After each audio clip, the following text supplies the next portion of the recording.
y todavía se veía. Compañeras, son 10:15, por favor, Ya, guarden silencio. Listo, luego Gracias. te hago una broma. claro, claro, claro. Listo. ¿Qué tal? Muy buenos días.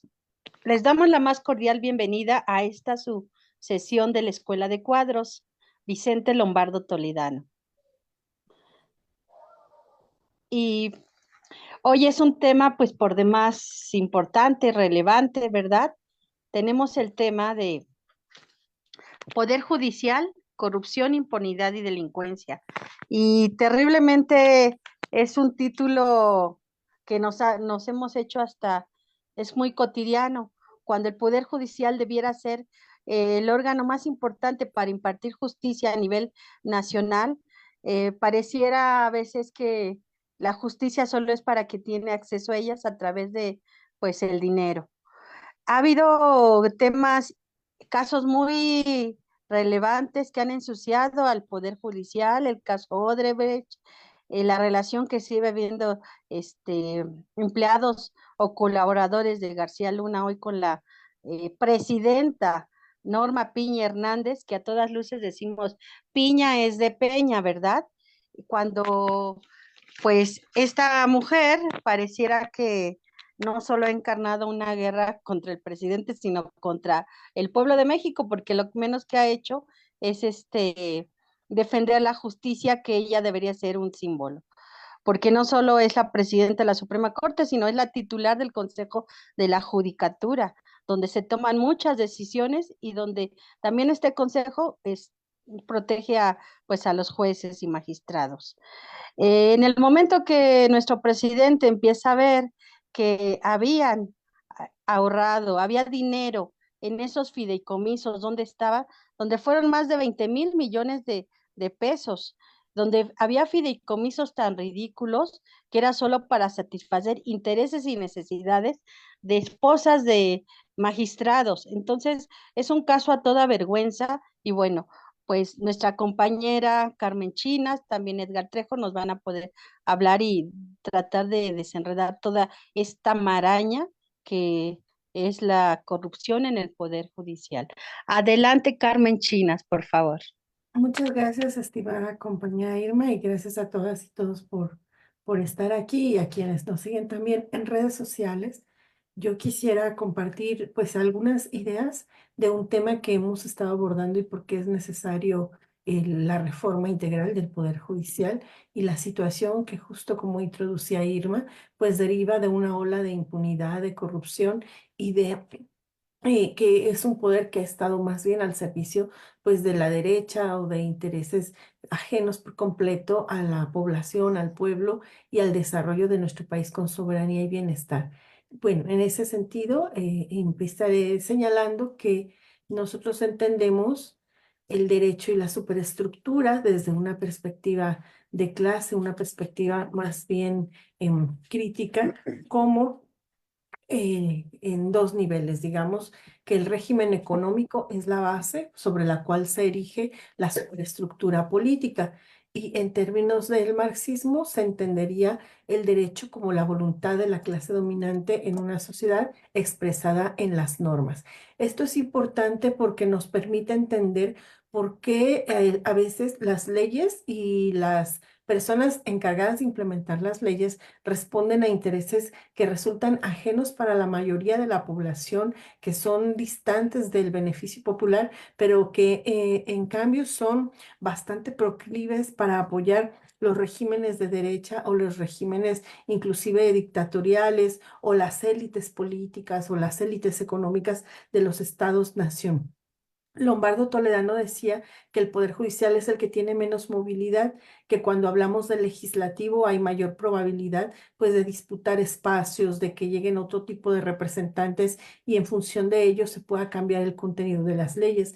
Pero no perdamos de vista que el régimen económico es la base que va a determinar la siguiente estructura tanto las leyes como las instituciones y por eso es tan difícil romper esta estructura heredada del régimen neoliberal, porque el derecho y la base del capitalismo sobre el cual se sustenta todo el desarrollo del sistema nacional tiene que ver con un modelo que se impuso durante 40 años de un capitalismo neoliberal y construyeron todo un andamiaje institucional y jurídico para soportar esa estructura y que no pudiéramos después echarla abajo. Bueno, algunos conceptos que vale la pena retomar para tenerlos presentes en el análisis.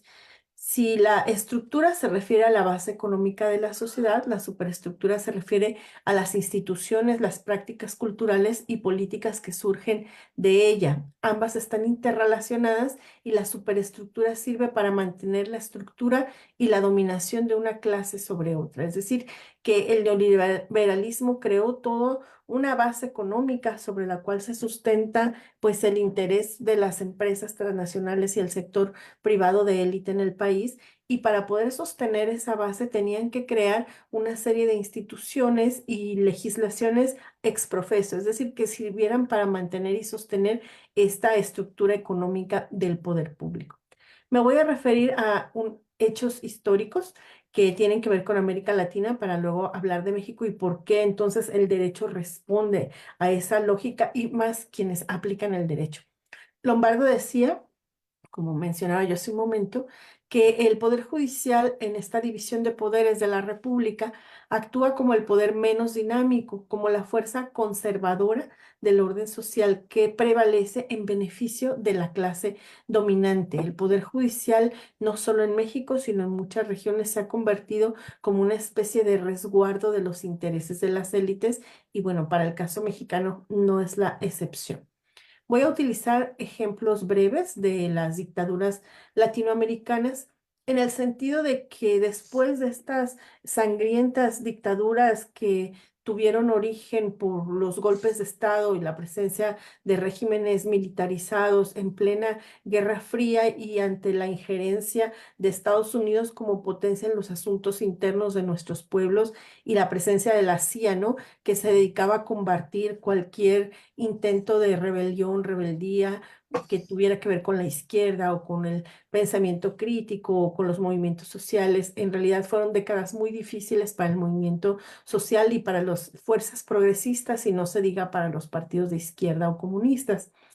Una vez que el pueblo me refiero al pueblo de América Latina, luego veremos qué países, logra volver a la democracia y restablecer un orden jurídico y dejar atrás la dictadura, ahora el paso de echar abajo las leyes y enjuiciar, por ejemplo, a los que cometieron los crímenes, fue un proceso muy complicado que no necesariamente terminó de resolverse a favor de la población. De hecho, a través del Poder Judicial y de distintas legislaciones, se crearon mecanismos para que aquellos que cometieron los crímenes de lesa humanidad permanecieran impunes. Entonces, hubo todo un andamiaje entre leyes e instituciones para impedir que quienes cometieron los abusos de poder y en algunos casos torturas, desapariciones y homicidios fueran enjuiciados.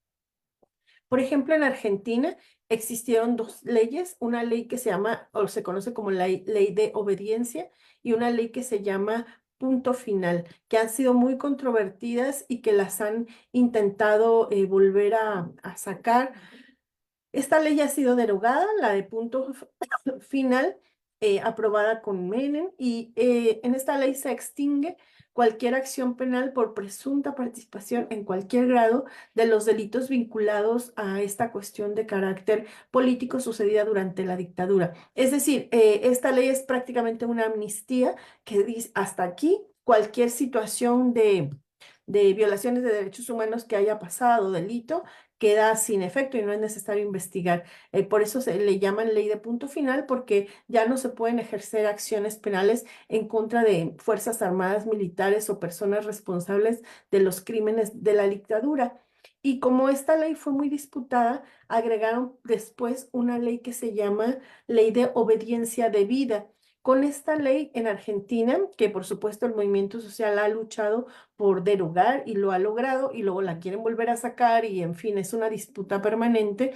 En este caso, La ley de obediencia debida significaba que yo podía ampararme si era militar o perteneciente a cualquiera de las Fuerzas Armadas en decir que fue una orden superior. Es decir, yo soy un subordinado, una persona que no toma decisiones, por tanto estaba obligada a la obediencia y no me pueden juzgar por lo que haya hecho porque alguien me pidió que lo hiciera. Con esta ley, pues prácticamente todos los que estaban intentando someterse a un proceso penal, fueron exonerados porque argumentaban que alguien más, un superior jerárquico, les había pedido realizar los crímenes que cometieron. En ese sentido, fue prácticamente imposible en Argentina, en un principio, llevar a juicio y los distintas instancias del Poder Judicial se negaron, amparados en leyes como estas, a proceder contra los reclamos de justicia que tenían las familias, los grupos, los colectivos. Es un caso muy semejante en Chile. En Chile se llamó Ley de Amnistía o Ley 2191.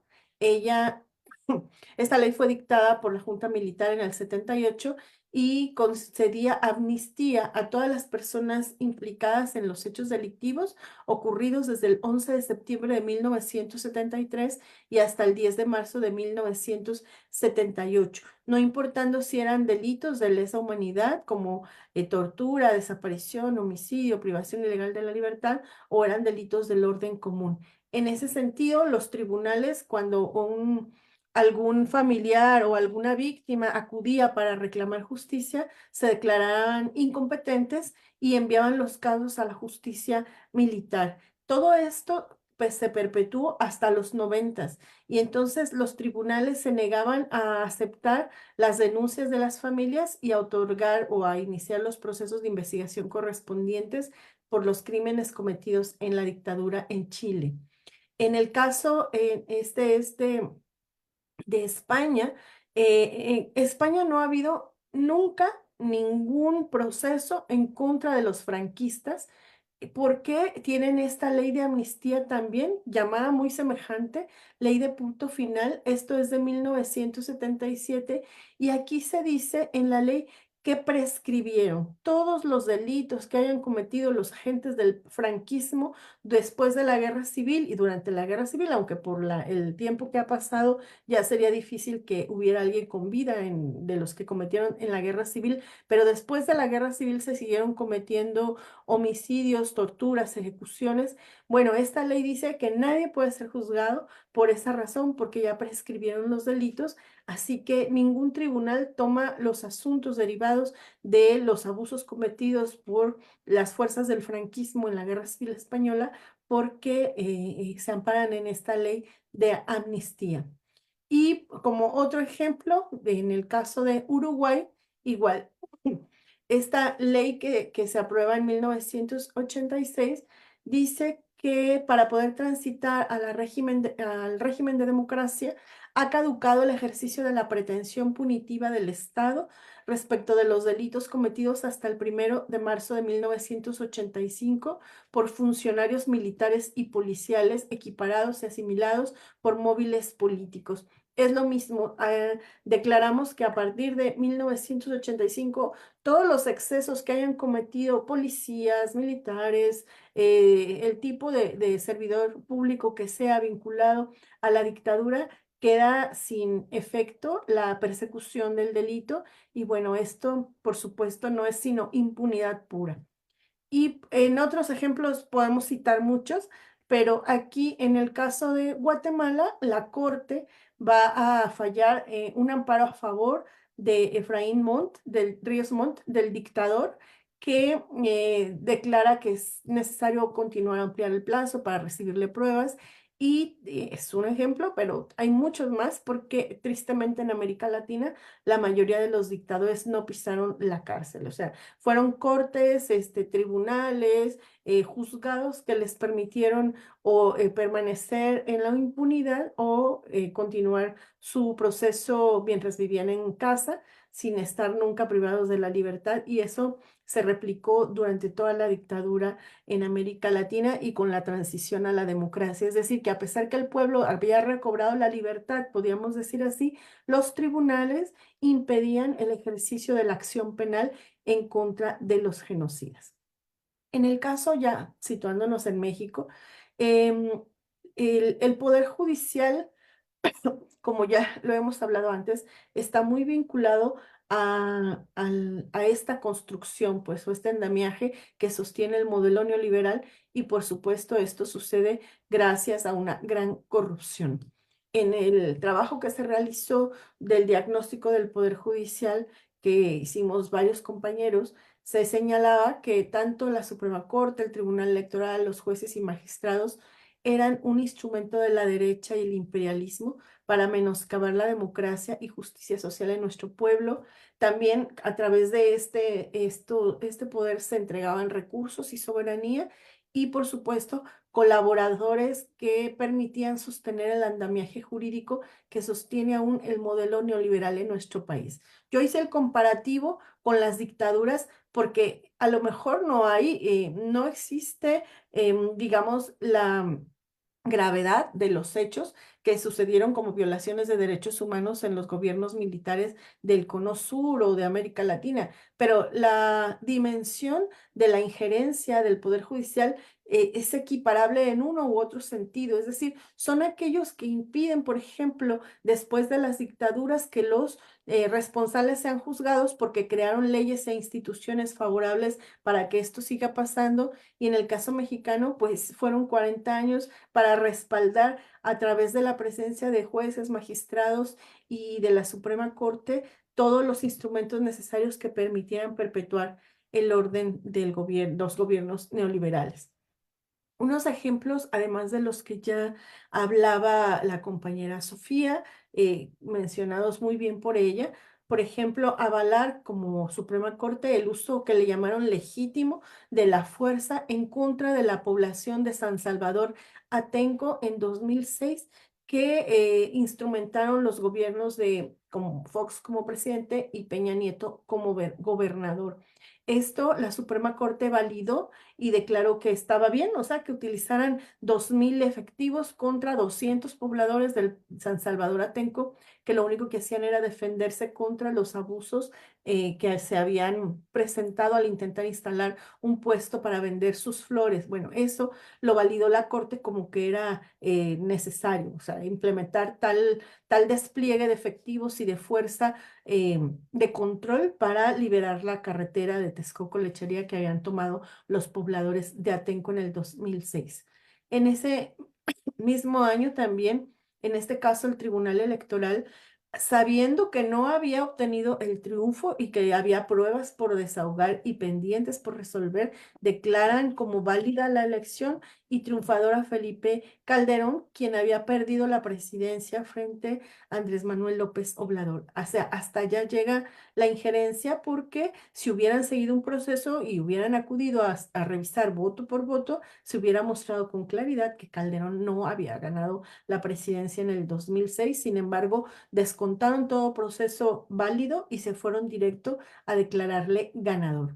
Otros elementos que han causado un fuerte agravio y que hemos incluso mencionado ya en otros momentos, pues es el validar la extinción del organismo llamado Luz y Fuerza del Centro. No otorgó el amparo al Sindicato Mexicano de Electricistas y dejó, digamos, en la indefensión a más de 40,000 trabajadores y sus familias, porque el interés era privatizar un recurso sumamente valioso para la soberanía nacional y no defender a los trabajadores. Ese es un caso también muy fuerte de las resoluciones que tomó la Corte. Y bueno, ahí siguiendo con toda esta cadena de afectaciones al patrimonio y al presupuesto, digamos, familiar, porque esto nos pega en los bolsillos a todos, aunque no lo notemos, pues fue el Fondo Bancario de Protección al Ahorro de los empresarios y bancarios, que absorbieron a costa de deuda pública en 1999, y que, bueno, esto se traduce en que durante 30 años, me parece, seguiremos pagando los intereses derivados del FOA-PROA, y que fue validado igual por instancias jurídicas como la Suprema Corte de Justicia. También en el en el diagnóstico que se hace por parte del partido, se señala que el Poder Judicial, incluida la Corte, se ha convertido en la instancia que invalida, retrasa y obstaculiza los programas de gobierno de López Obrador, y utilizan dos recursos que ya hemos planteado la necesidad de derogar esta parte de la reforma sedillista que les dio pie a que esto pasara. Los recursos son acciones de inconstitucionalidad, controversia constitucional y el juicio de amparo, que en otros momentos ya se han explicado en este espacio de la Escuela de Cuadros. En ese sentido, insistir que el Poder Judicial a la Suprema Corte y también a través de otros procesos de amparo ha dejado sin efectos modificaciones en la legislación laboral, electoral o educativa, impidiendo, pero con intención, la consolidación del proyecto nacional del primer gobierno no neoliberal y los cambios que permitieran echar abajo las reformas neoliberales para favorecer intereses de las oligarquías que se vinculan a consorcios transnacionales. O sea, no es que se equivoquen, no es que sean negligentes o hagan mal su trabajo, no es que no sepan qué hacer, en realidad saben perfectamente lo que están haciendo y con toda intención hacen esta actuación que impide avanzar en la transformación del país, porque están obstaculizando todo momento, otorgando o bloqueando lo que se hace desde el poder. Entonces, el Poder Judicial, no solamente en México, en América Latina, decía yo, ha sido una instancia en donde grupos de derecha se refugian para fortalecer sus acciones de gobierno, ya sea en todo caso impidiendo la transformación del país o sosteniendo el régimen neoliberal.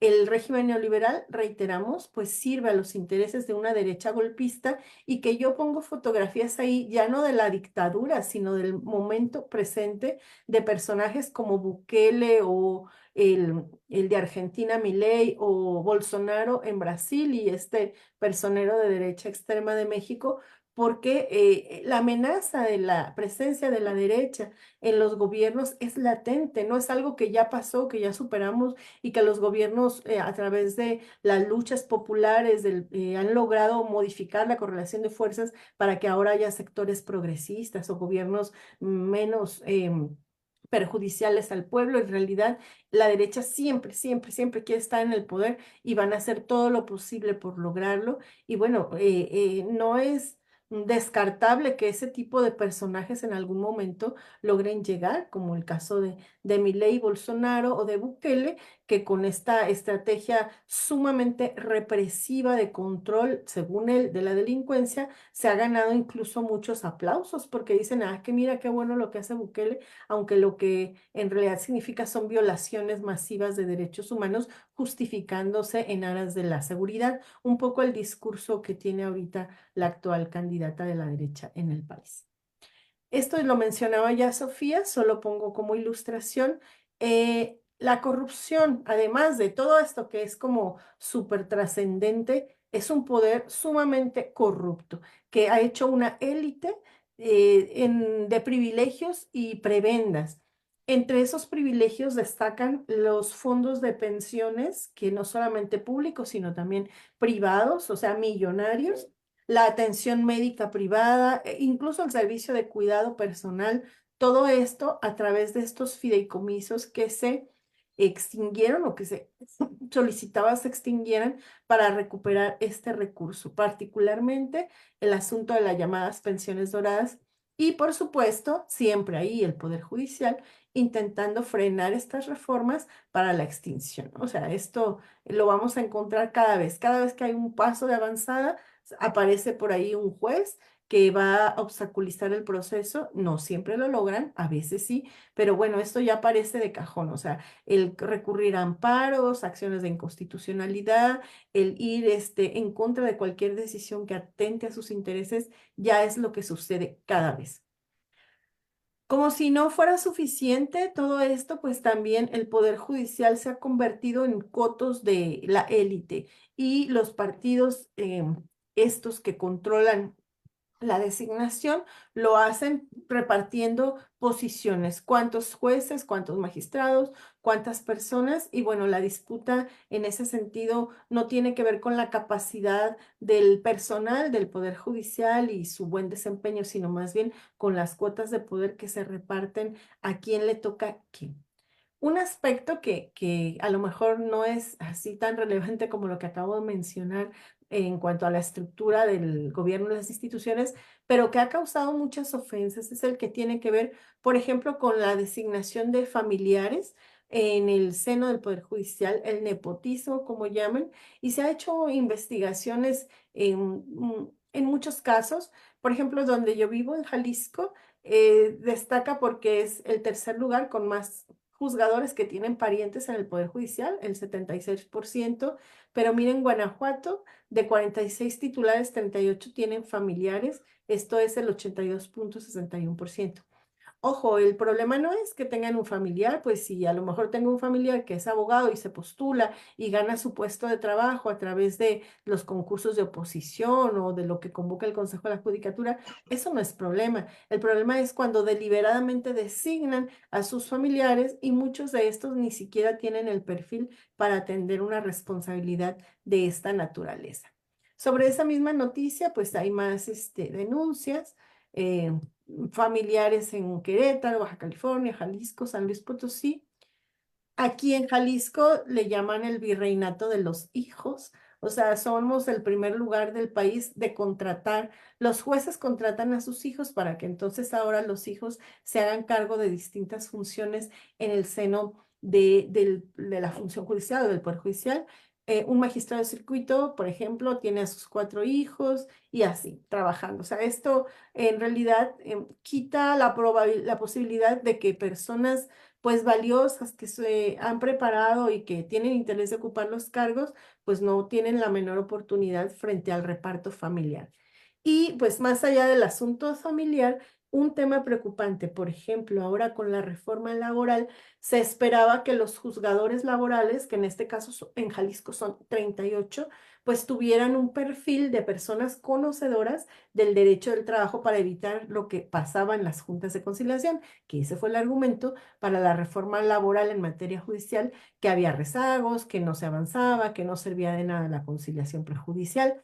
Bueno, en este caso, solo fue repartirse quienes les tocaba ocupar un puesto entre personas vinculadas a otros servidores públicos y quienes fueron selectos por ser familiares. Sola de estos, alrededor de 10, sí tienen un servicio de carrera, es decir, sí son juzgadores con experiencia en materia laboral y lo han demostrado así con su trayectoria. El resto, nada que ver con el derecho del trabajo, y hoy estamos de nuevo en rezago. A pesar de que ese fue el argumento, hay menos del 30% de la implementación de las sentencias durante un año, y pues es como si nada hubiera cambiado en materia laboral porque designan personal que no tiene ni idea. Otras denuncias que se han hecho, por ejemplo, en este caso lo hizo el propio Andrés Manuel, es que el Poder Judicial también ha validado o amparado que empresas se benefician con admitirles el no pago de impuestos. O sea, los amparan para que no paguen impuestos, y pues esto se traduce en que no entre el dinero a las arcas nacionales. Por ejemplo, aquí destacan una empresa del Bajío perjudicó a la hacienda pública con casi 300 millones de pesos, pero un juez emitió una resolución para ampararlo, y no es la primera vez. O sea, ya hay muchos casos de empresarios o grandes empresas que deberían pagar importantes sumas de dinero y que no lo hacen porque los amparan desde el Poder Judicial. Respecto al tema de la impunidad, pues la impunidad va asociada a la corrupción, ¿verdad? O sea, no se puede pensar una sin la otra. Y bueno, también la dilación de los procesos tiene que ver con quien promueve a través de dádivas o prebendas la acción de la autoridad. Yo aquí señalaría solo algunos puntos que también no son desconocidos para nosotros.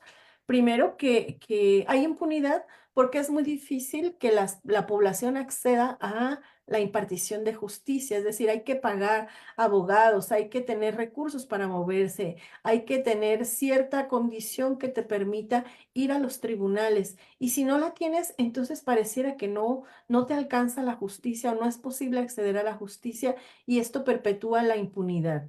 Decía hace un momento sobre los procesos de investigación que son sumamente lentos y burocráticos. Para resolver un amparo es como 5 años, de 3 a 5 años. Y bueno, de aquí a que sucede eso, ¿qué pasa con tus derechos? Te quedas en estado de indefensión. Perdón, voy a regresar al anterior. Los jueces, decía yo, que carecen de formación adecuada, pero también muchos de ellos no tienen una formación que les permita juzgar con perspectiva de género y de derechos humanos. Por ejemplo, en el tema de género, no se juzga igual a hombres y mujeres. Esto lo ha dicho el propio Poder Judicial. Si una mujer y un hombre, ambos por igual, son responsables de un delito grave, por ejemplo, secuestro, a un hombre lo juzgan a 10 años y a una mujer a 25. Eso es así.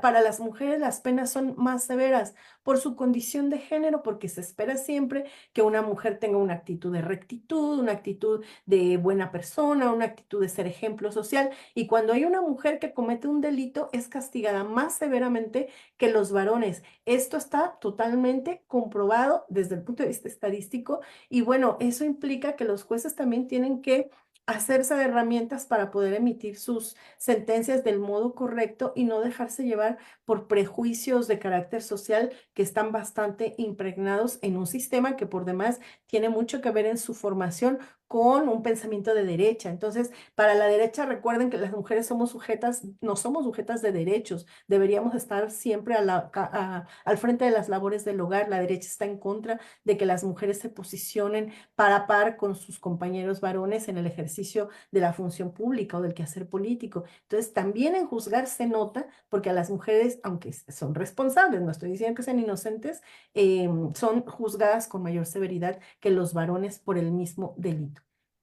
Una fórmula que no nos ayuda en nada a combatir la impunidad es que el tema de la incidencia delictiva, es decir, cuántos delitos se cometen, es difícil bajar cuando se conjuntan la corrupción con la impunidad. O sea, por un lado, la actuación de jueces que deja mucho que desear y por otro lado, que no se siguen los procesos del modo correcto y por tanto, pues los grupos de la delincuencia saben que pueden hacer casi cualquier cosa y será muy difícil que sean sometidos a un proceso de carácter penal. Y bueno, esto que hemos insistido, los juzgadores han derivado en ser un grupo que la mayoría de las veces actúa al servicio de élites, cúpulas empresariales y grupos de poder, más allá de atender las necesidades de las personas. Voy a mencionar un dato del INEGI respecto de la impunidad para entender qué complicado se vuelve en nuestro país acceder a la justicia. Esto se llama, un instrumento que se llama Encuesta Nacional sobre Victimización y Percepción de la Inseguridad en México. Esta encuesta tiene 12 años que se ha implementado. El último dato es del 2022 y empezó en 2010. Entonces, esta encuesta muestra, y es lo que quiero ahora plantear, la cifra negra del delito. ¿Cuántos delitos no se denuncian y de cuáles de los que sí se denuncian se hay una carpeta de investigación y se llega a sentencia? Esta encuesta pues nos permite ver si todo eso que ven ahí, pero también saber cuál es el índice real de impunidad que hay en México. Y aquí lo tienen, dice la encuesta en Vipe, la más reciente, que en el 2021 se denunció el 10% de los delitos. De ese por ciento solamente se inició una carpeta de investigación en el 67.3% de los casos. En todo, o sea, si nosotros revisamos en conjunto, esto significa que el 93.2% de los delitos o no hubo denuncia o no se inició la carpeta de investigación. Es decir, que ni siquiera los pocos que llegan a carpeta de investigación se termina con el procedimiento hasta llegar a una sentencia. Esto significa que estamos hablando de una cifra negra, o sea, de delitos que no se denuncian o que se denunciaron pero no se abrió carpeta o que se abrió carpeta pero no se llegó a sentencia esta cantidad es 93.2%. Ese es el índice de impunidad que existe en este país. Del 100% de delitos, solo se investiga menos del 7%. Por eso, pues prácticamente pueden hacer lo que quieren quienes cometen los delitos, porque no hay investigación y no hay sentencia sobre ello. Del total de las carpetas, de esas poquitas carpetas o que llegan, del 10% de delitos que sí se denuncian, y que sí se iniciaron carpetas de investigación, porque solo se inicia en el 67.3% de los delitos denunciados. De ese 67.3, solamente en la mitad de ellos hubo un avance en la investigación. O sea, se abrió carpeta, pero en la mitad de los casos, o un poquito más de la mitad, 50.8%, no pasó nada o no se continuó con la investigación. Entonces, realmente es mínimo, pero mínimo la cantidad de procesos que a nivel nacional se siguen en materia de imparticipación de justicia. Y aquí dice, ¿qué se hizo cuando usted presentó la carpeta? Nada, esos son la mayoría. Está en trámite, si recuperó sus bienes, se puso al delincuente a disposición del juez, se otorgó perdón, porque ahora se vale también, y hubo reparación del daño en el menor de los casos. ¿Por qué razones no denuncian las personas? La mayoría creen que es una pérdida de tiempo y la causa mayor es atribuible a la autoridad. Perder el tiempo, desconfianza de la autoridad, trámites largos y difíciles, actitud hostil de la autoridad y por miedo a una extorsión. Esas son las razones que llevan a las personas a no denunciar. Y bueno, ese es como el índice más alto que existe en el país en materia de impunidad, porque en realidad siguen o tienen un proceso menos del 7% de los delitos que se cometen. Con respecto del Poder Judicial y su actuación con la delincuencia, ya lo hemos visto una y otra vez, solo voy a mencionar ejemplos para hablar de ello y reflexionar por qué es importante la reforma a fondo. Del caso Ayotzinapa, tan controvertido, tan difícil y tan doloroso, hay jueces que se han dedicado a liberar a los responsables, incluso, por ejemplo, este personaje que es una alta figura reconocida como parte de la delincuencia organizada, también una jueza le liberó. Y ¿no? Este se ha denunciado incluso desde la presidencia. Hay un juez que ha liberado a 120 acusados por el caso Ayotzinapa, en distintos momentos, pues, pero es como el que tiene el récord de liberación en este caso tan duro para la sociedad mexicana, pues el señor simplemente les otorga los beneficios de amparo y los pone en libertad. En el caso de Tomás Cerón, una juez que mm, consiguió, él consiguió que una juez le otorgara una sentencia para que no se le vincule a la mentira histórica. Es decir, la jueza dice que no pueden utilizar el nombre de Tomás Cerón para referirse a la llamada verdad histórica y le otorga como esta protección para que no se le ensucie su nombre vinculándolo con la tortura o aquella construcción falseada de una interpretación de los hechos de Ayotzinapa. Bueno, pues ahí no lo deben relacionar con la verdad histórica, dice esta juez para beneficio de Tomás Cerón. Este es otro ejemplo, hay muchos compañeros, ahí me puse a como a coleccionar algunos del polémico personaje García Luna, que estuvo con el gobierno de Fox, de Calderón y de Peña en materia de seguridad, que está detenido hoy en Estados Unidos. Se ordena por parte de la Fiscalía de México actual una orden de aprehensión y un tribunal dice, no, eso no procede y lo vamos a dejar sin efectos. O sea, quien quita o dice la nota de prensa, tira la orden de aprehensión que ya se había girado contra García Luna. Esto lo vemos una y otra vez. Este señor Collado es un delincuente de cuello blanco, experto en lavado de dinero y delincuencia organizada, defensor de personajes como Raúl Salinas de Gortari, Carlos Romero de Champs, como el exfiscal de Morelos, Uriel Carmona, pues también un juez lo deja en libertad y hace un sobreseimiento porque dice que no pudieron acreditar que tuviera vínculos con lavado de dinero o delincuencia, aunque es a voces sabidas que el señor, este abogado, se dedicaba a eso, pues en realidad el juzgador dice no hay delito que perseguir. Y hay casos así en todo el país. Un juez exonera a 21 implicados por la desaparición forzada de jóvenes en un lugar de Veracruz llamado Tierra Blanca.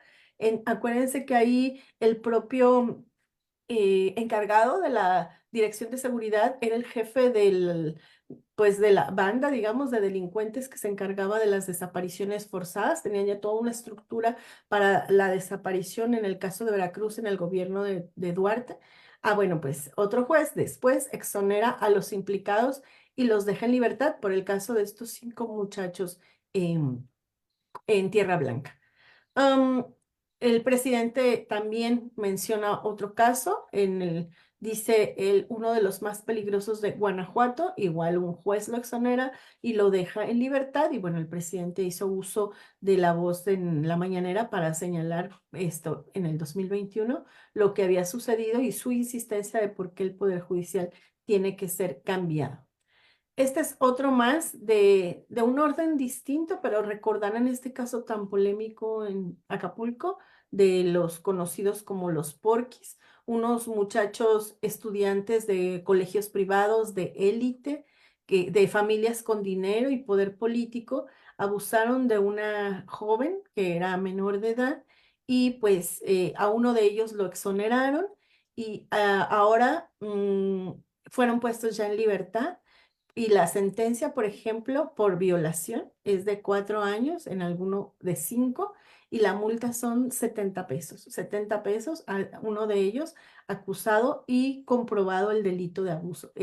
Esa es la justicia que favorece a las élites y es en perjuicio de la población. Y aquí pongo, ya para ir terminando la exposición, el otro lado de la moneda, ¿no? Así como son buenos para liberar a delincuentes de élite y favorecer a la entrega de los recursos nacionales, pues aquí tenemos algunos casos también nada más como ejemplo. Ellas se acordarán de Jacinta, Alberta y Teresa, 3 mujeres de la etnia otomí de Querétaro que fueron acusadas del secuestro de 6 agentes de la AFI porque los de la gente estaban decomisando mercancía en un mercado y dicen que ellas lo secuestraron y al final no entregaron ni una sola prueba para corroborar su dicho. Fueron sentenciadas a 21 años de prisión, 90,000 pesos de multa. Al final, después de 3 años, se les liberó y después el Estado mexicano tuvo que ofrecer una disculpa pública, pero estuvieron privadas de la libertad 37 meses sin una sola prueba en su contra. En realidad, toda la campaña que siguió la fiscalía en su momento fue en esto en 2009 señalar que ellas eran secuestradoras y las redes sociales así las consideraban, cuando no hubo una sola prueba en ese sentido y al final pues fueron puestas en libertad. Otro caso que muestra esta contradicción entre darle 70 pesos de multa a un abusador sexual de una menor y someter a 112 años de prisión a un luchador social como Ignacio del Valle por el caso Atenco. Se acordarán que también esto pues refirió una movilización internacional muy intensa para la liberación de los compañeros del Frente de Pueblos en Defensa de la Tierra, pero ni siquiera a un criminal de estos que han sido detenidos se había dado una sentencia tan alta como a don Ignacio del Valle, que fueron en su momento 112 años de prisión. La condena obviamente después salió más por la presión social, pero eso muestra como la intención cuando se trata de reprimir, ¿no? Y pues finalmente nuestro querido compañero Roberto de la Rosa, que fue también sometido y acusado mediante un proceso penal en el 2021 que estuvimos siguiendo. Esto porque la minera estaba colocando una cerca electrificada y en torno allá a la comunidad. Entonces Roberto de la Rosa cuestiona qué están haciendo. Se hacen pasar, él nos platicó, como trabajadores de la Comisión Federal de Electricidad y por ese reclamo que hace don Roberto, lo señalan como que había amenazado y le someten a un proceso de carácter penal a él y a su hijo. Y bueno, ahí también hubo que recurrir a abogados, juntar recursos, reunir fondos y demás para poder defender a don Roberto de la Rosa, que lo único que hacía era cuestionar porque estaban colocando una cerca electrificada en una población y no en el perímetro de la empresa minera. Eso es para lo que sirve el Poder Judicial, compañeros y compañeras, para perseguir movimientos sociales, para reprimir a quienes se levantan en contra de los abusos de poder, y del otro lado, pues para favorecer a las élites y a todos estos ejemplos que ahora les he mostrado, en donde se libera delincuentes o se actúa a favor de sectores acomodados de la población, y por supuesto de manera grave se atenta contra los cambios que el país requiere para avanzar y se entrega nuestro patrimonio a las transnacionales. Hasta aquí dejaría yo, y pues agradezco también, compañeros y compañeras, por su atención y bueno, para dar espacio a las reflexiones. Muchas gracias. Muchas gracias a ti, querida Carmen, ¿verdad? Y bueno, es por demás comentarles que inevitablemente cuando hablamos de este tema de poder judicial, corrupción, ineficacia, negligencia y delincuencia, ¿verdad? Ay, me salió el verso. Norma Piña, símbolo de todo esto que he mencionado, es inevitable no asociarle ese personaje negro que lo mencionaste tú, García Luna, ¿verdad? Cuando se contrata ella a Sonia Vargas Terrero, que era un brazo muy cercano de García Luna, que firmaba todo tipo de adquisiciones, y ella la contrata. Norma Piña inicia y toma posesión en enero del 2023, pero uno de sus actos seguidos en febrero, bueno, pues curiosamente se ordena desbloquear las cuentas de la esposa de García Luna, de ese impresentable, cuando García Luna hoy sabemos que fue declarado culpable de 5 delitos de los 7 que se le habían acusado, y la mayoría de estos delitos pues tienen que ver con ¿qué? Pues con crimen organizado, participación de empresa criminal de manera continua, es uno de los, otro delito por el que fue acusado fue conspiración internacional de distribución de cocaína, otro delito más, conspiración, distribución y posesión de cocaína, conspiración de importación de cocaína, y otro delito también por el que fue acusado fue por dar falsa declaración ante las autoridades de Estados Unidos. Este impresentable personaje negro de la historia, Genaro Luna, flamante titular del AFI en el gobierno de Fox, que el AFI no servía para nada, ya nos explicó Carmen Chinas cómo estuvo el AFI dentro de estas arbitrarias detenciones, después secretario de Seguridad, y bueno, está pues pegadito, no se puede, ineludible esa relación que tiene la señora Piña con este personaje, ¿verdad? Da coraje, pero, y sí, siempre es tenemos una esperanza que ojalá se logre esa reforma judicial tan necesaria, y pues para eso hace falta que, pues que haya las condiciones, ¿verdad? Las 2/3 de las cámaras, pues para que pues se puedan llevar a cabo las reformas necesarias. No son reformas a capricho de nuestro presidente, sino reformas que hoy necesitamos, y más en la materia judicial.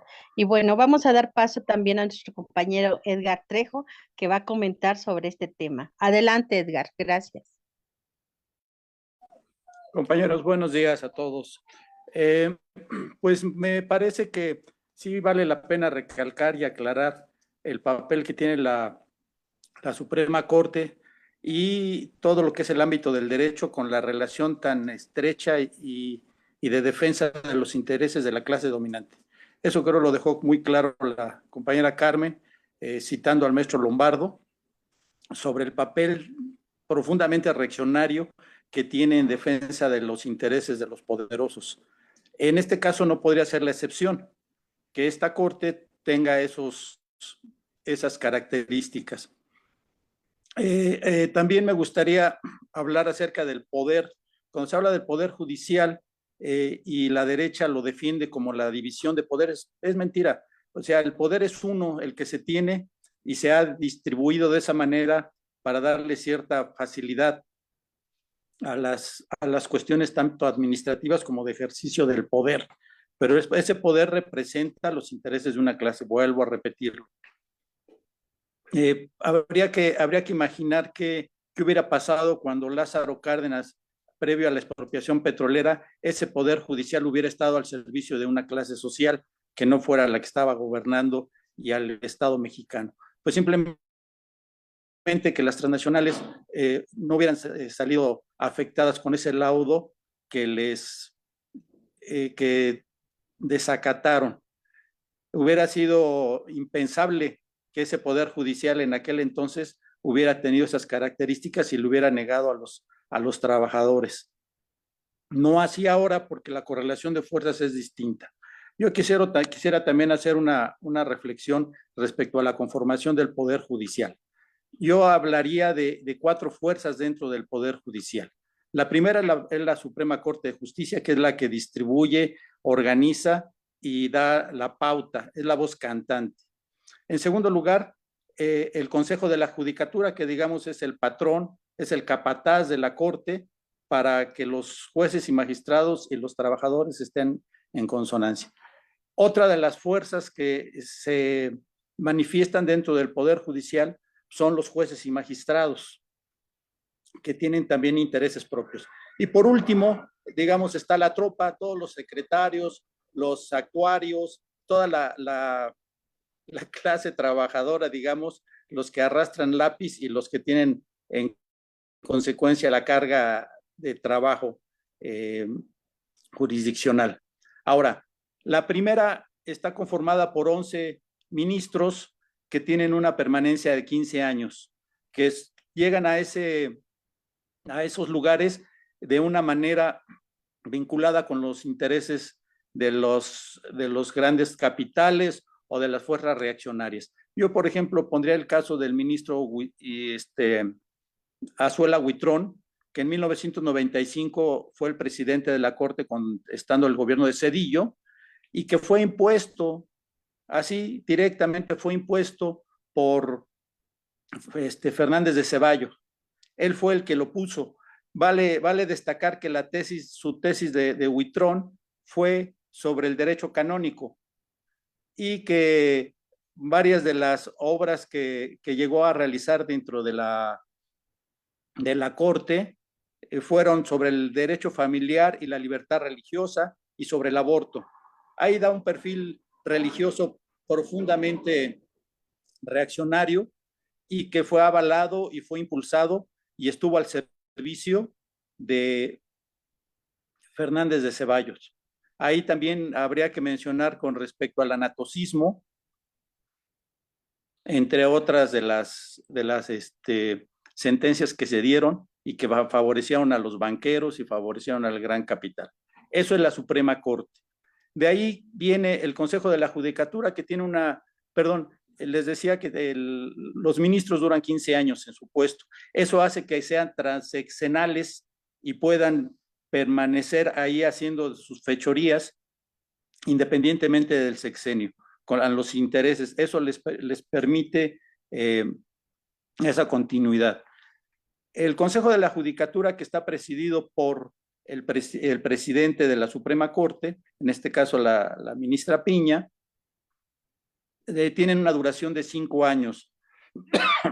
Ellos son los que se encargan de administrar, de distribuir y de cuantificar el trabajo que hacen tanto los jueces y magistrados como la Suprema Corte. Eso entre comillas, porque la Suprema Corte de alguna manera es independiente, tiene su propio presupuesto, tiene sus propias normas y por eso no hay tanto problema, pero sí es el capataz, digamos, hacia los que sancionan, los que presionan a los trabajadores para que puedan producir. Y un sector muy importante, que estamos hablando algo así como unos 1,400, 1,500 entre jueces y magistrados. Hay un sector muy importante por una característica. Los jueces y magistrados son vitalicios. Una vez que son confirmados por el Consejo de la Judicatura, su nombramiento se vuelve indefinido. es decir, vitalicio, hasta que se jubilen o hasta que la Corte les encuentre algún malversación, algún desacato y sean destituidos. Por eso es que los jueces y ministros han tenido un papel de mucha lucha por defensa de los privilegios que tienen ahí. Y además ellos son precisamente, como mencionaba Carmen, lo que le llaman el poder familiar judicial, porque son entre sus hijos, familiares, son los que se encargan de promover y darle los puestos. Han urdido toda una trama, una maraña de relaciones y vínculos donde aún poniéndoles determinadas normas para que no puedan contratar a sus familiares, se vinculan con otros jueces que les reciben sus familiares y a ellos les envían a sus familiares para que lo reciban y van tejiendo toda una trama de conexiones entre familiares. Y el problema no solamente es eso, que sí es un problema grave de nepotismo, sino que muchos de los familiares que llegan a ocupar cargos, ya sea desde un sencillo oficial judicial o secretario, muchas veces no tienen las capacidades para poder ejercer el cargo y eso hace que en los órganos jurisdiccionales tengan deficiencias, porque o hay una persona que sí llegó por méritos ahí y tenga que hacer el trabajo de esos familiares, que no se les puede exigir porque inmediatamente el juez o el ministro, perdón, o magistrado toma represalias contra quien lo haga. Entonces, los órganos jurisdiccionales empiezan a cojear porque las cargas se recargan, valga la redundancia, con gente que sí sabe, dejándolo con un trabajo sencillo o sin trabajo, aquellos que son familiares. Eso demerita profundamente la impartición de justicia y la calidad de justicia. Ahora, hablando de los, digamos, todas aquellas prestaciones y canonjías que tienen los jueces y magistrados son enormes. A ellos les dan una cantidad determinada para compra de libros mensual.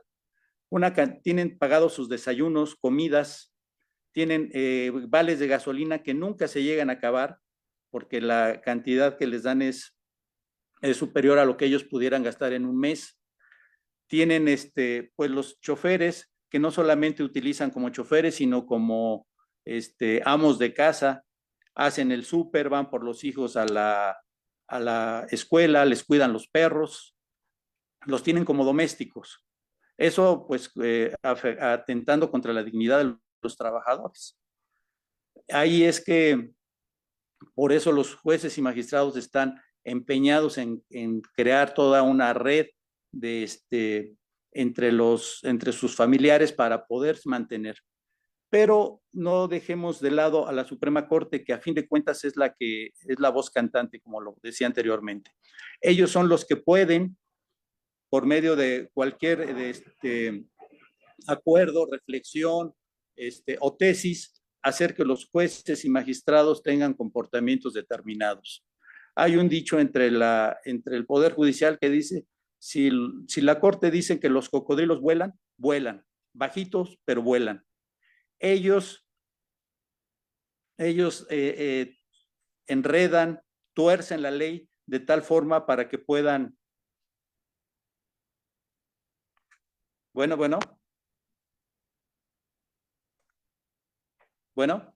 ¿Te escuchas bien? Perdón. Sí, gracias. Ellos pueden tener tal ascendencia sobre los jueces y magistrados que los pueden obligar a que tengan determinadas posiciones, sentencias, suspensiones. Ellos son los que tienen esa capacidad y esa fuerza para hacerlo. Ahora, por último, en el caso de los trabajadores, las cargas de trabajo realmente son excesivas y eso hace que, aunado a toda la corrupción que se da, a todos los intereses que defienden jueces y magistrados y ministros, las sentencias, las suspensiones sean deficientes, porque un trabajador en el momento en que le llegan las demandas de amparo, uno de los oficiales, lo primero que quieren es deshacerse de ellas. No van al estudio, no tienen esa cuestión garantista, mucho menos, como decía Carmen, la cuestión de género. ellos simplemente ven como un obstáculo, una carga de trabajo más que tienen que deshacerse, buscan cualquier pretexto, buscan cualquier pequeña falla para deshacerse, desecharla, sobreseerla, de tal manera que la impartición de justicia por ese medio también se ve en demérito de todos los ciudadanos. Ahora, la gente que llega a trabajar al Poder Judicial llega con la intención y con la formación que las escuelas neoliberales nos dieron, o les dieron a los estudiantes de Derecho, para llegar a esos puestos y a enriquecerse. Nunca en la vida en impartir justicia o ser una balanza dentro de los problemas que tiene la ciudadanía. No, simplemente es un espacio, un escalón más para tener esos privilegios que tienen jueces y magistrados y por qué no los ministros. Entonces, es importante que desde las escuelas, desde la formación, desde la currícula de las escuelas de derecho, se vaya conformando ese nuevo personaje, porque poco va a ser de utilidad el que se modifiquen las leyes para la conformación del Poder Judicial, si desde abajo el semillero de abogados que llega con esa mentalidad neoliberal para hacerlo. Y otra cosa que también es importante, esto no quiero que parezca que es como en defensa del propio Poder Judicial, pero la pinza que se hace en la impartición de justicia la tienen también las procuradurías o ahora las fiscalías. Las fiscalías también deben de tener cierta preparación y cierto compromiso para que el trabajo de investigación que hagan lo hagan lo suficientemente sólido para que lo puedan defender y los jueces y magistrados no lo echen abajo. Porque en ocasiones la colusión de esos delincuentes viene desde las fiscalías, donde envían con datos falsos, con poco consistentes, para que los jueces puedan trabajar bien, y de ahí los juzgadores se pescan para echar abajo todo esto. Eso es lo que yo les haría en reflexión en cuanto al Poder Judicial. La Suprema Corte definitivamente es la cabeza que debe de ser cortada de tajo para que esta situación cambie. Si bien es muy grave que la impartición de justicia sea únicamente para una clase, para quien tenga los recursos, tenga las posibilidades, también es muy importante y grave que sea una trinchera de la derecha donde están echando para atrás todos los proyectos de desarrollo de la 4T.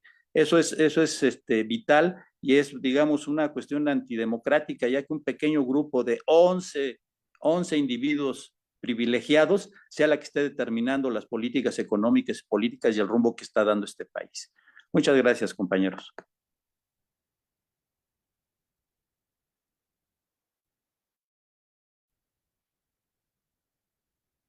Muchas gracias, Edgar, de verdad, gracias por todos los datos que nos das, porque bueno, es cada vez más decepcionante, ¿no? Darnos cuenta de todo este manto protector que pone la Suprema Corte de Justicia al imponer estas condiciones para los jueces y gente coludida que sigue pues aprovechando ese espacio para sus privilegios, lejos de que sea para impartir justicia como debiera, ¿no?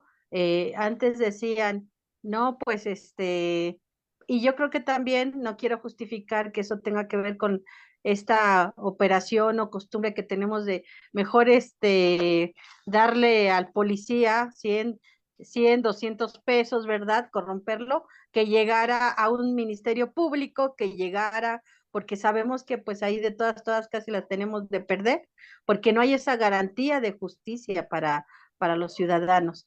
Y bueno, pues con toda la información que también nuestra querida Carmen Chinas nos da, este panorama es desalentador siempre, pero aún así es más importante saber con claridad qué es lo que necesitamos.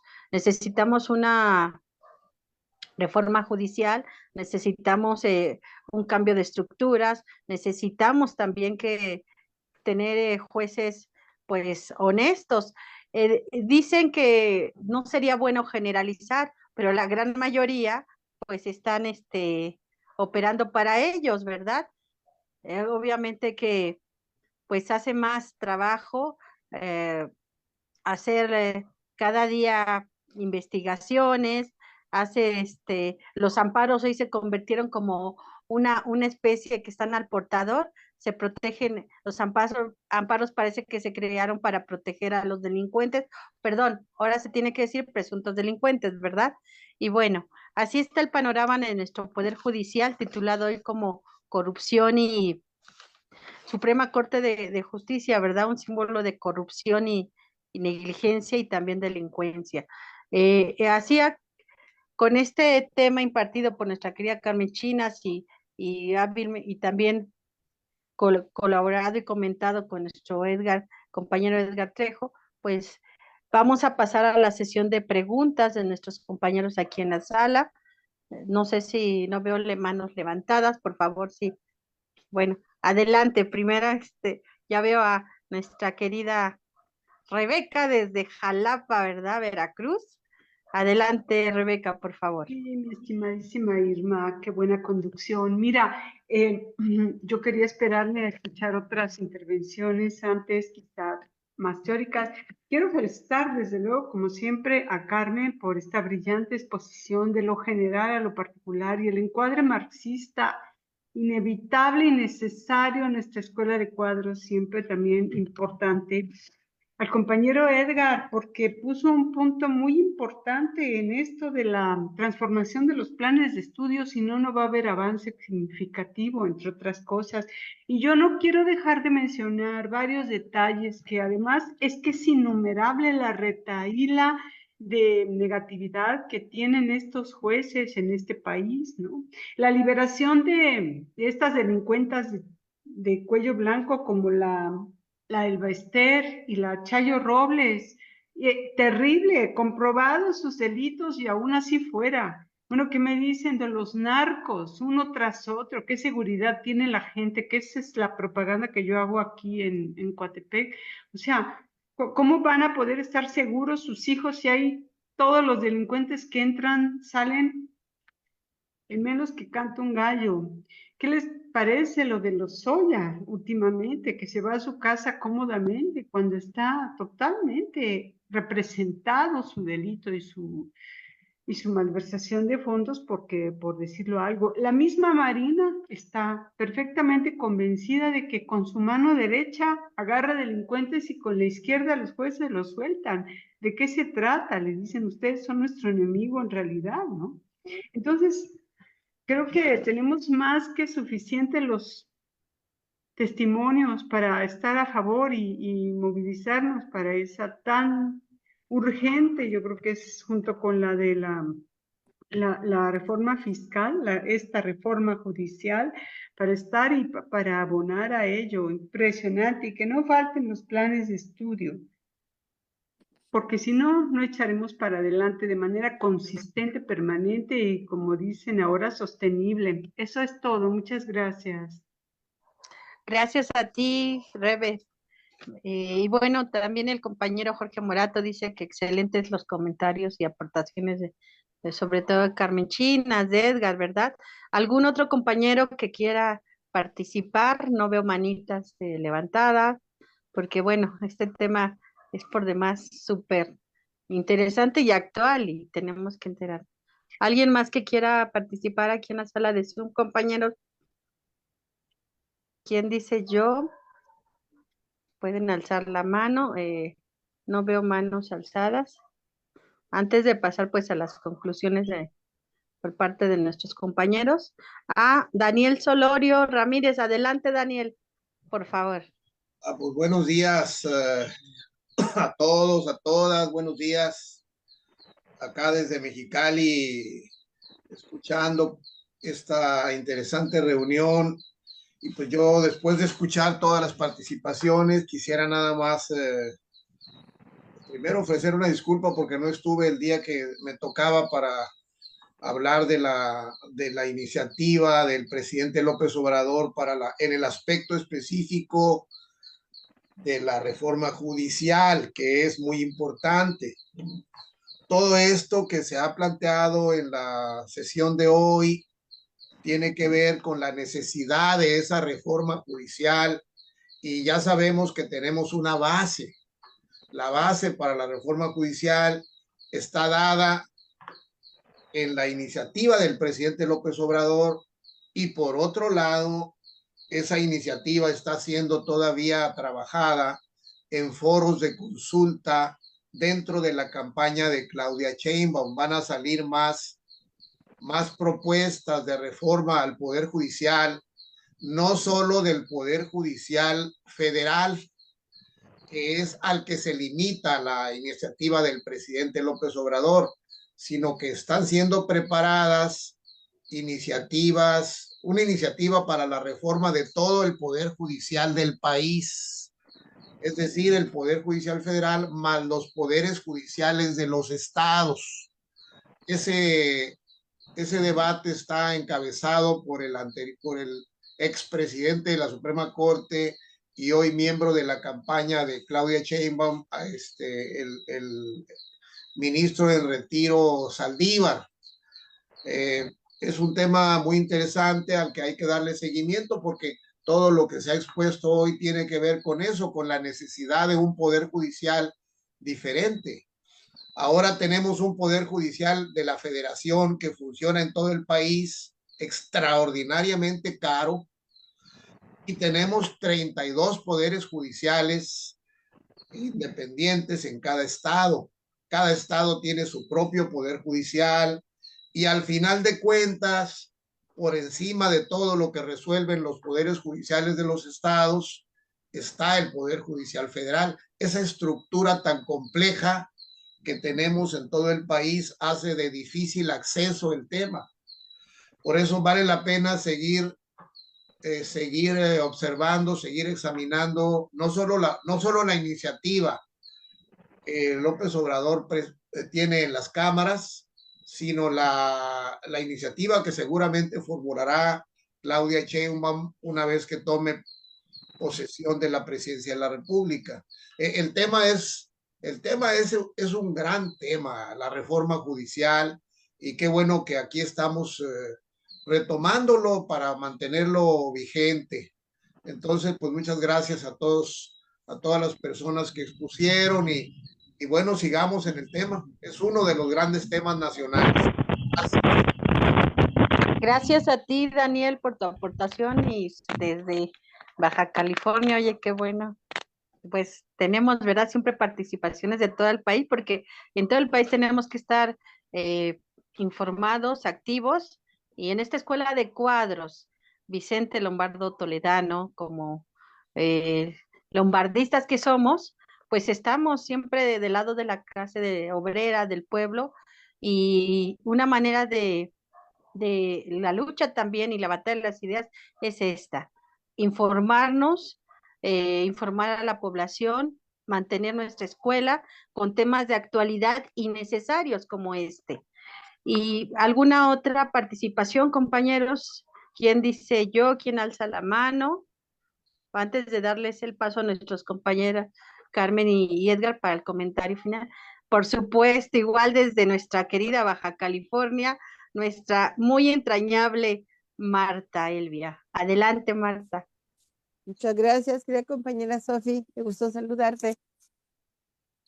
Yo quisiera que nuestros compañeros que estuvieron extraordinarios y que yo también los felicito, nos comentaran sobre la deformación, la falsedad que hay alrededor de algunas expresiones del presidente por parte de la derecha, obviamente, que utilizan alguna frase para montarse en ella como si tuviese un sentido literal, ¿no?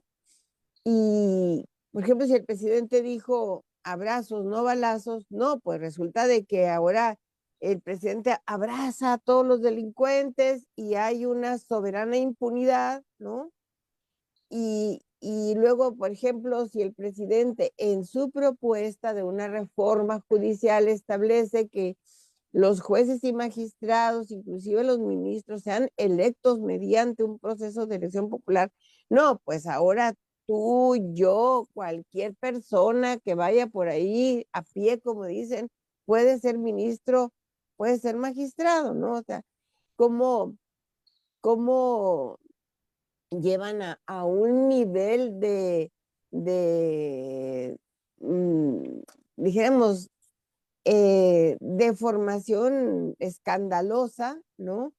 Porque no tienen el más mínimo interés de apreciar o asumir o ver las propuestas o lo que se esté discutiendo, debatiendo con seriedad, sino que aprovechan las cosas para continuar golpeando con una guerra sucia y no le hace que rayen el absurdo y que incluso dijéramos en la mentira más burda, ¿no?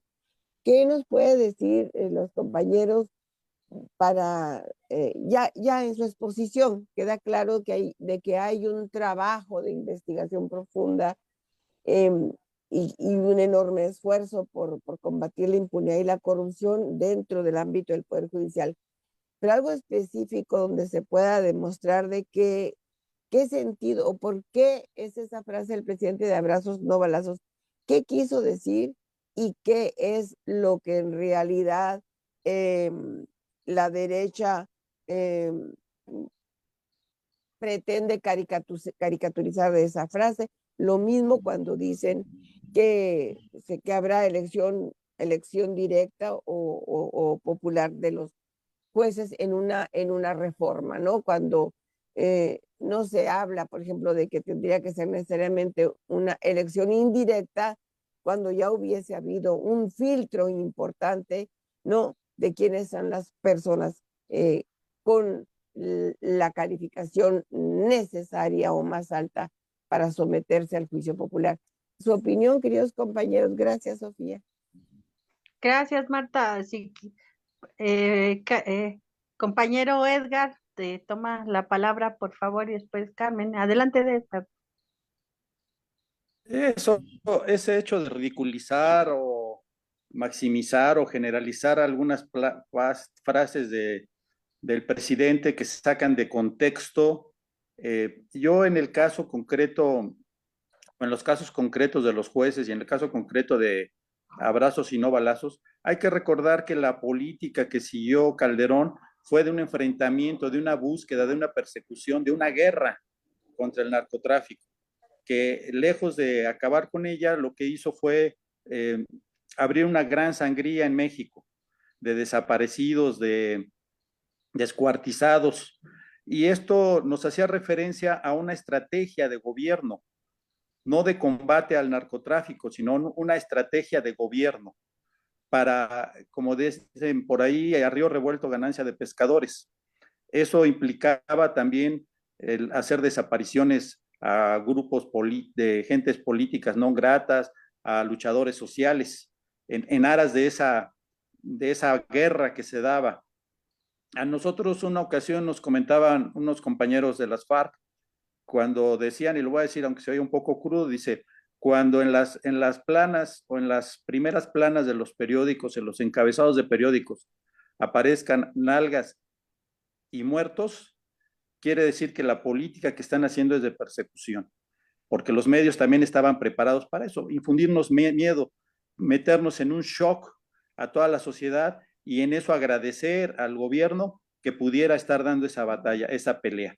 Yo en ese sentido es que leo o tomo la frase de abrazos y no balazos, porque además se hizo de manera integral.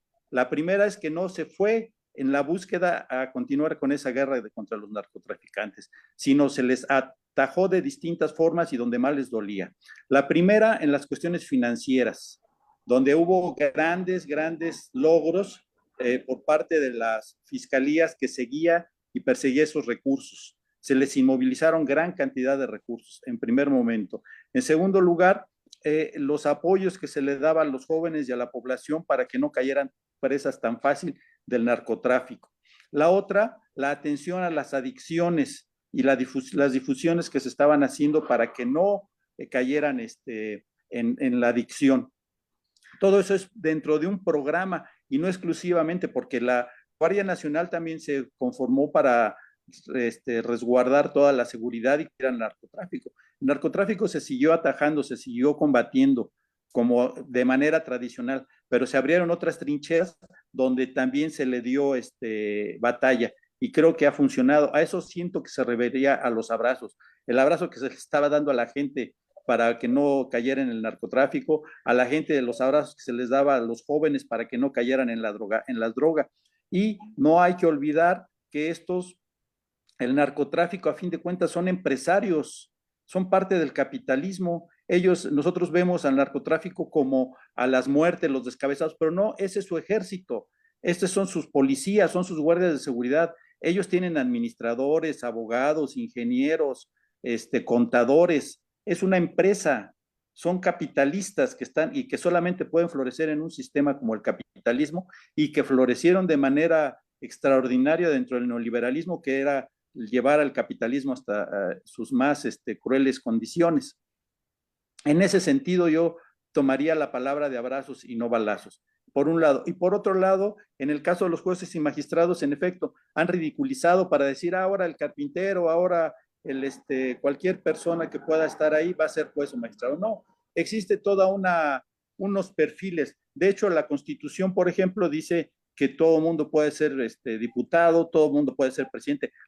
Pero siempre y cuando cumpla con estos requisitos, que sea mayor de edad, que no tenga antecedentes penales, que haya, son requisitos que la Constitución pone para que uno pueda tener cargos de elección o cargos populares, o es más, hasta para ser ministro o ser juez. Esos mismos cargos deben de hacerse. En la actualidad, la forma en que se eligen a los jueces y magistrados es por medio del Instituto de la Judicatura, que es, digamos, la escuela judicial, que elaboran exámenes que más de las veces entre las luchas internas cuando se dan los exámenes quedan desiertos porque no hay quien pase esos exámenes. Son vendidos o regalados a la gente que les interesa que puedan llegar, porque de otra forma son exámenes impasables, son exámenes que nadie podría contestar en verdad, y la gente los hace, y ¿quiénes quedan? Los hijos de jueces y magistrados. ¿Quiénes quedan? Los que son secretarios de cuenta de los ministros. A ellos les dan clases especiales para que hagan esos exámenes. Ellos van teniendo su red y sus compromisos. Claro, ahora yo ya te hice juez, ahora yo ya te hice magistrado, ahora me la debes, ahora eres uno de mis súbditos para poder seguir. Claro que las elecciones no serían así, simplemente tendrían que cumplir con un perfil que pueda garantizar su ejercicio como juez y magistrado, y entonces sí ir a las elecciones, porque además de eso tendría que tener no solamente el conocimiento, sino tener ese vínculo con la gente, tener esa empatía, ese carácter social y, por qué no decirlo, nacionalista, para que sea un plus, para que puedan llegar a impartir justicia a una clase social que tradicionalmente está desprotegida, está desfavorecida. Ese sería mi comentario respecto a esos dos temas, compañera. Gracias, compañero. Muchas gracias, Carmen. Si quieres aportar, por favor. Y yo creo que ya lo explicaron bien, eso que hacen es ridiculizar y pues tomar como literal una expresión que luego el presidente suele hacer muchas, ¿verdad? Esas maneras que tiene de hablar y que generan ciertas polémicas. Yo lo veo desde la lógica que dicta la solución sobre problemas de inseguridad. Hay como dos vertientes históricas, una que tiene que ver con la represión y el uso de la fuerza, como esta estrategia que ya señalaba Edgar de Calderón, el uso punitivo represivo de la función penal y de la impartición de justicia, y el otro que tiene que ver con las causas sociales que incrementan la violencia e inseguridad y atender esas causas sociales y que se vincula a la cultura de paz. Entonces, cuando se dice abrazos, no balazos, para mí es una interpretación que buscar en todo momento la construcción de paz antes que estrategias de violentar a las personas por la situación de inseguridad o justificando la inseguridad.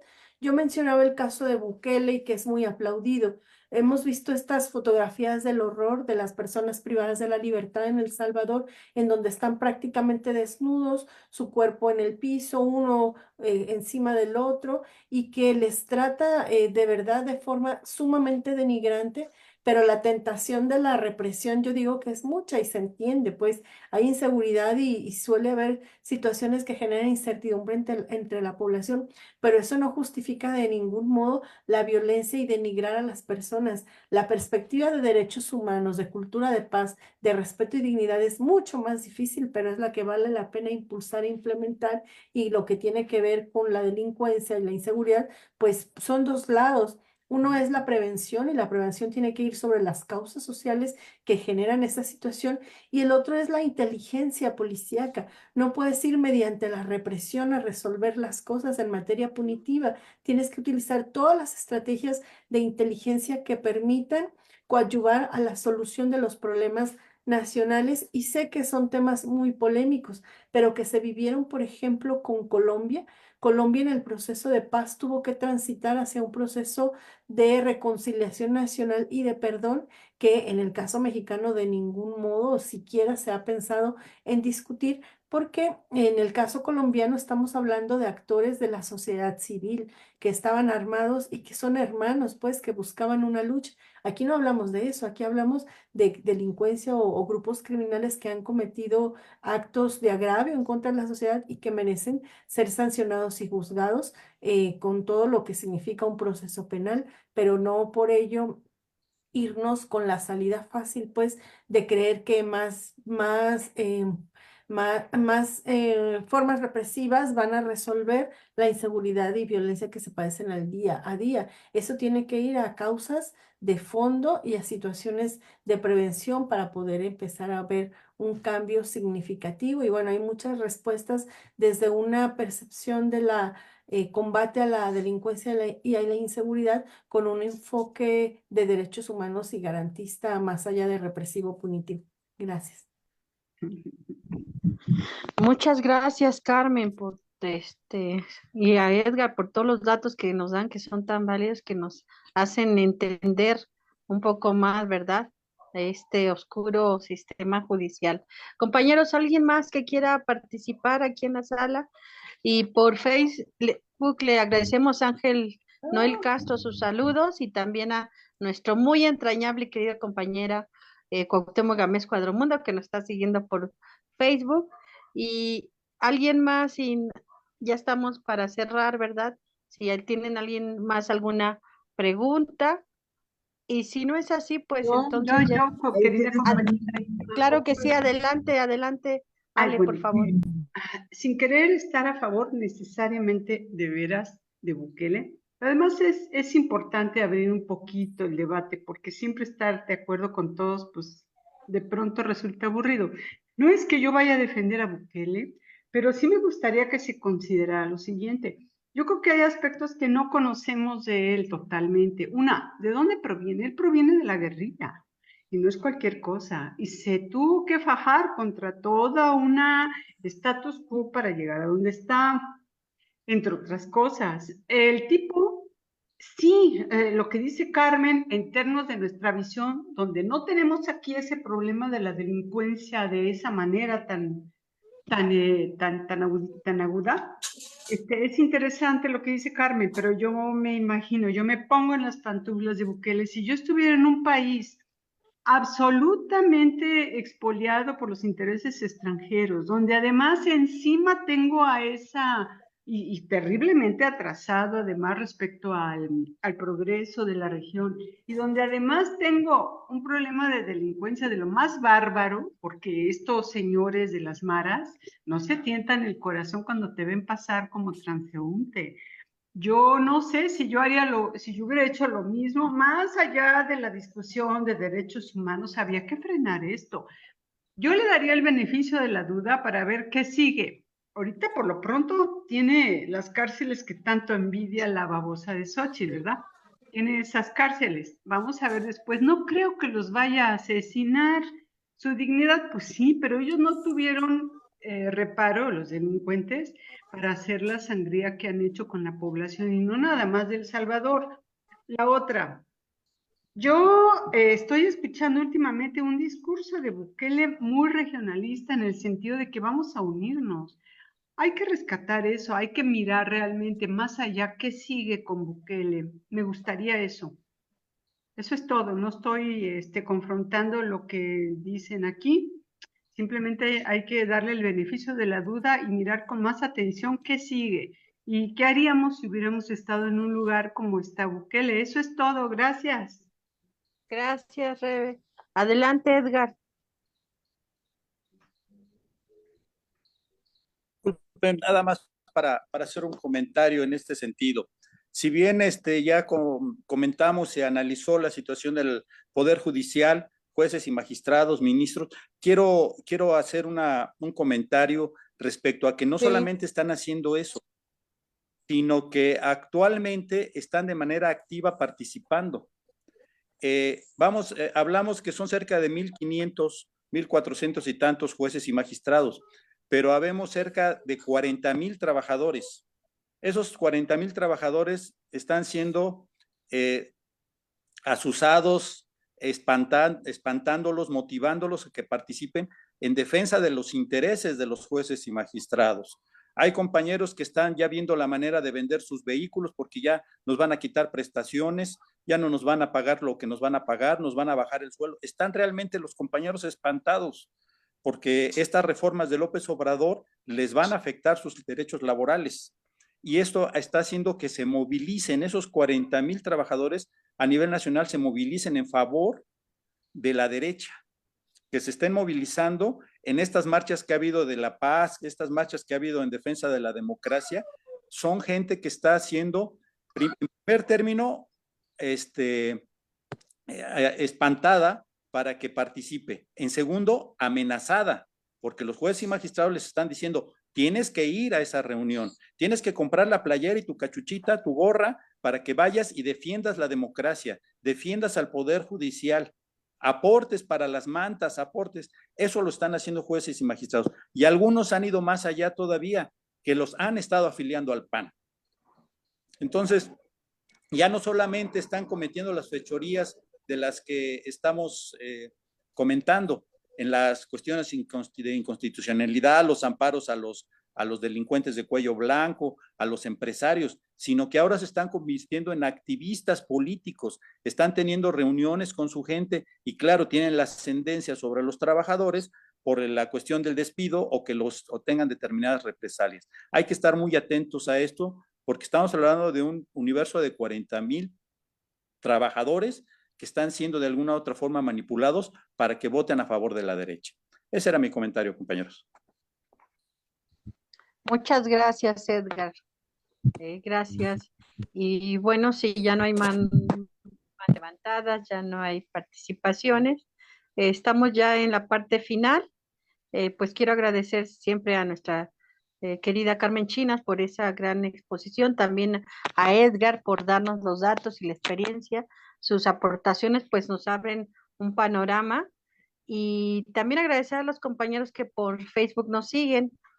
Entonces así estamos ya finalizando, no sin antes invitarlos la próxima sesión, que es todos los domingos a las 10 de la mañana. Nos pueden seguir a través de la página de nuestro Partido Popular Socialista de México a una emisión de la Escuela de Cuadros Vicente Lombardo Toledano. Y el próximo domingo tendremos el tema el plan de paz de la iglesia. Por lo demás, se escucha pues más que interesante. Así que agradecemos su atenta atención, compañeros, y nos veremos la próxima semana con el tema Plan de Paz de la Iglesia. Gracias y excelente día.